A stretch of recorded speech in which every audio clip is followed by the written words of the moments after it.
Yeah, so PANAFROLINK is an exciting networking event that takes place in the UK and has taken place in the UK and in America, and was actually also in Ghana, Accra.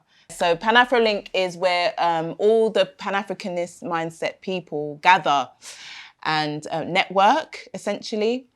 And also there's panel talks as well from key figures in the African diaspora. So people, not just the diaspora, sorry, Africans on the continent too, people that are movers and shakers and doing things on the ground, making things happen, innovative people. So we got to go there and it was amazing. It was fantastic, wasn't it? Absolutely. But that conversation triggered just our differences in how we've grown up in the UK and the US.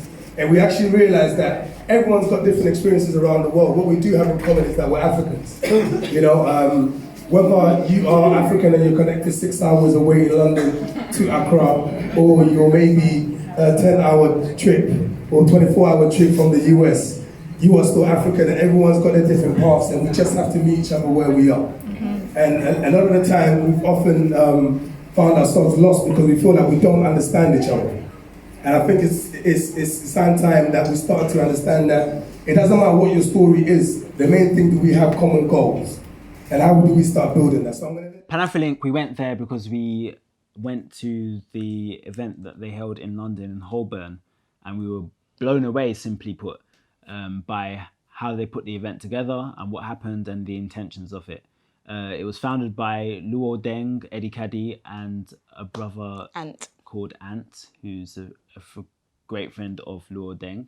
And they guessed they couldn't miss the opportunity of the whole year of return, but to put it on in Accra, Ghana. So we went. Like I look here, so this year I've been to here and Senegal.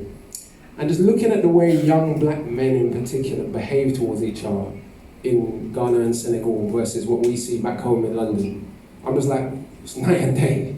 Like, I ain't thought about beef once in all the time I've been here. It hasn't even occurred to me. Like, I would just look at you like you was an alien. If you said, where you from, cuz? I'd have been like, what? You brought that energy here, you dickhead. In Senegal, on the beach, anyone's been to Dakar will know every single day at Dakar, literally about 10,000 people work out on the beach every single day in Dakar. Mostly boys, but men, women, children. There's no where you from, cuz, what you looking at? I'm Wolof, you're Yoruba. It's just people actually, black men that actually like each other. And I think that traditional Africanness takes a village to raise a child, Ubuntu. Many of us in the diaspora have lost that. We're not coming back here just to teach. We're coming back here to relearn and reconnect and take away nutrition that we need desperately. So that's what it means to me. Fantastic. To me, to be African is just to be. It's just the core of who we are. We are so ancient. We are the beginning, right? And so for me, it's simply, black people. Anybody who is black has African ancestry. It's in our blood, and it's a beautiful, beautiful, beautiful gift to be a black person. We are the moral compass, I believe, of the universe, and it's such a powerful thing. And I'm so excited to see how many of us are coming back, are returning, are trying to understand our birthright, trying to understand who it is that we truly are for ourselves on our own terms. And it's such a beautiful time to be alive and to be African. And not just for the sexy music and the food and the jollof wars and all those kind of things. But I think, that's cool, right? It's cool, I like to, dance and everything. But it's also a really beautiful time, I think, on a whole other level where we see almost like a catalytic, like a shift that is happening. And I think it speaks to the spiritual nature of who we are as human beings and who we are as African people and what we get to tap into. I think is really, really powerful. And then there are other ways I think about being African, and I think about, I was talking to somebody about this earlier, but have you heard this? You've heard this, right? Right? Yeah. So I'm Nigerian, right? And so I'm Nigerian, and so we say I just hit you, right? Right. But in the U.S. we say you're sucking teeth, and then somewhere else you say choose. But we all do it. You know what I mean? And there's something so gorgeous about the way that Someone kissing their teeth is gorgeous. it's something so These are Americans. It is. So if someone kisses their It's teeth, a type of swag that only we have. not with right? you, it's a fact. You know what I mean? I'm totally with you. I'm totally with you.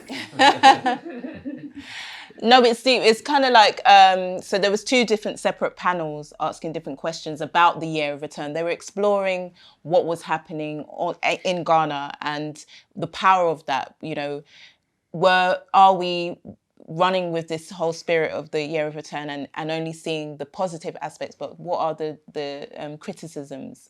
And the audience got opportunities to sort of put those questions forward about how the locals felt about this year of return, and did they benefit from you know, having the extra tourism and all of this kind of stuff, and how we just be careful and mindful that we don't just become another space or another group that is just using Africa as well, you know, just enjoying it and then leaving the locals to rot.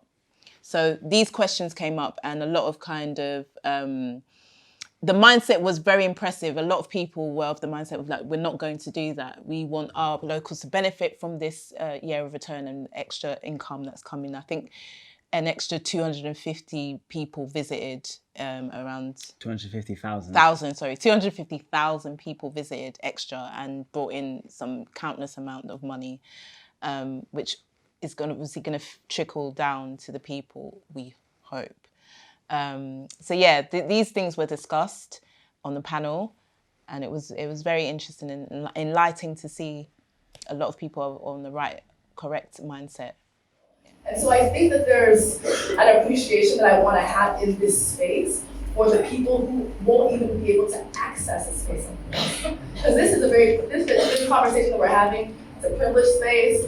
It's an amazing evening. I'm so grateful for it. But there are a lot of people who we know, who we have family, and you know, they're in the village and they're wherever, but they aren't able to access this space. And the reality is the economies are not necessarily working for them, right? And so we see all across the world hundreds of millions of people who are migrating en masse.